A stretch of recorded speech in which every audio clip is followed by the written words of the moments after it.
Merci, cher collègue. La parole est maintenant à Madame Raymonde Poncet Monge pour 5 minutes.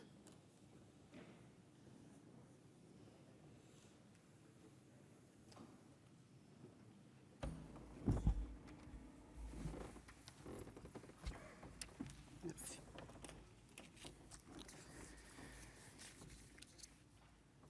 Monsieur le Président, Madame la Ministre, Madame la rapporteure, mes chers collègues, 10 ans après la loi Copé-Zimmermann, le temps était venu d'une évaluation et d'une loi ambitieuse pour un beau combat, celui de l'égalité économique et professionnelle entre les femmes et les hommes. Cette loi n'y suffira pas, mais marque des avancées. Selon l'INSEE, le revenu salarial net des femmes représente 71% de celui des hommes et les mêmes inégalités se retrouvent très aggravées pour les retraites et le patrimoine. Dans les entreprises, la présence des femmes diminue au fur et à mesure qu'on s'élève dans la hiérarchie et les inégalités salariales se creusent tout au cours du parcours professionnel. Si la France se situe aujourd'hui à la première place en Europe en termes de féminisation des conseils d'administration des grandes entreprises cotées, dépassant même le quota obligatoire, l'effet d'entraînement attendu au niveau des instances de direction des entreprises, lieu des décisions stratégiques et opérationnelles, non couverts par ces obligations, s'est avéré plus que faible. Moins d'une femme sur 5 est membre des codex. Pas plus d'effet de ruissellement ici qu'en matière de richesse, et c'est le principal apport de cette proposition de loi que d'introduire au niveau des instances dirigeantes, des CODIR et des codex, des seuils minimaux assurant à terme une relative répartition équilibrée de chaque sexe. Les articles relatifs à l'index de l'égalité professionnelle, extension de son champ, publicité des indicateurs, mesures de correction, objectifs de progression, vont dans le bon sens, mais cet outil n'est vraiment qu'une première étape que, faute de nouvelles perspectives, des entreprises risquent de considérer comme une fin en soi.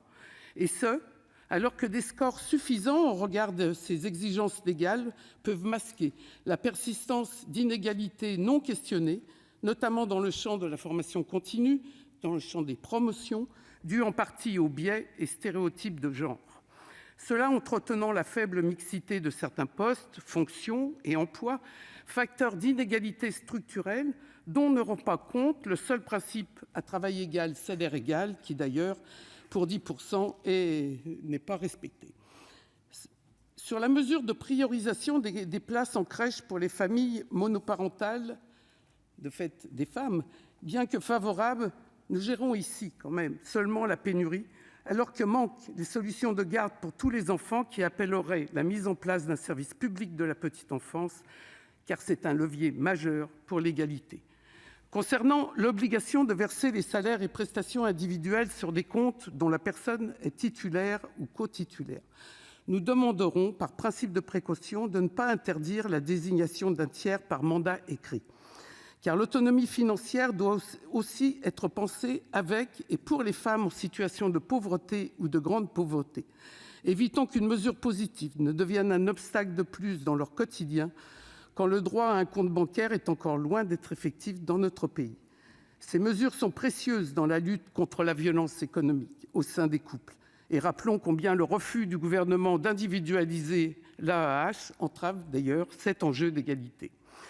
Alors que le temps d'une crise sanitaire, la situation des femmes a reculé et effacé les progrès acquis sur plusieurs années, en France et pour plusieurs décennies dans le monde, nous refusons le report de l'application des quotas ou de la publication des écarts de représentation sur le site du ministère du Travail.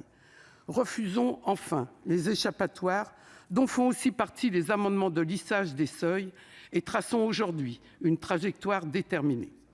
Nous avons donc déposé des amendements pour revenir sur ces mesures dilatoires, comme pour réaffirmer l'action contre les stéréotypes de genre dès le secondaire qui conditionnent beaucoup d'avancées.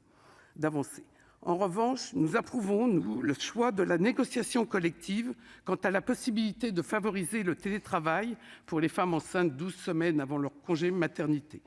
En effet, seul ce niveau de discussion permet d'aborder toutes les situations, notamment celles des femmes occupant des postes non télétravaillables, souvent les plus pénibles, et de s'assurer des conditions du volontariat. Le télétravail ne devant en aucun cas se substituer à l'adaptation du poste de travail par l'employeur ou, se substituer à un arrêt maladie, et ce en l'attente de réformes plus ambitieuses des congés paternité et maternité. Nous croyons à la négociation collective pour assurer toutes ces conditions. Enfin, nous proposons d'aller plus loin en soumettant des amendements pour sensibiliser à une répartition égale des tâches domestiques et familiales, et aussi que le seuil d'application des quotas soit fixé dès à présent à 250 salariés, aligné sur celui des conseils d'administration et de surveillance, car si ça n'a pas ruisselé, ils ont eu le temps pourtant pour le faire. Aussi, le groupe Écologiste - Solidarité et Territoires portera une attention particulière à ce que la portée du texte, déjà insuffisamment ambitieuse, soit quand même renforcée, et votera bien entendu les avancées de cette proposition de loi. Je vous remercie. La parole